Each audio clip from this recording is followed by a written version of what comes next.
Nagsorry si Congressman Manny Pacquiao matapos umani ng batikos ang kanyang komento laban sa same-sex marriage at LGBT o lesbian, gay, bisexual and transgender community. May report si Maki Pulido. Mariing tinututulan ng senatorial candidate at congressman na si Manny Pacquiao ang same-sex marriage. Sa isang pananaw, tinanong niya kung sa mga hayop ba ay merong nagkakagustong lalaki sa lalaki o babae sa babae. Mas mabuti pa nga raw ang hayop na marunong kumilala ng kasarian.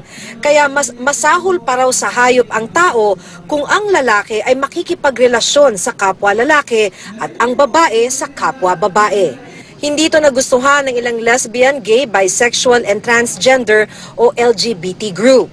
We condemn the statement but not the person. Bilang tumatakbong senador, dapat maging bukas siya sa mga issues na mga bago. So hindi niya dapat kinokondena basta ang same-sex marriage at ang LGBT community. Ang grupong ladlad na nawagan pang huwag iboto si Pacquiao na anilay may mababaw na pag-intindi sa mga isyong nakaapekto sa LGBT community. Nakasaad din daw sa ating saligang batas na may pantay na karapatan ang lahat na umibig, itumanay kapareho nilang kasarian. Galit ding nag-post ng reaksyon sa Instagram si Aiza Seguera na kasal kay Liza Dino. Ipinakita raw ni Pacquiao sa kanyang mga naging pahayag kung bakit hindi siya dapat iboto. Pati ang kilalang vlogger na si Perez Hilton kinastigo si Pacman. Hindi raw dapat maliitin ni Pacquiao ang gay community dahil lang hindi niya tanggap ang pag-iibigan nila. Pero kampi kay Pacman ang ilang netizen na nagsabing sang-ayon sa salita ng Diyos ang pahayag ni Pacman.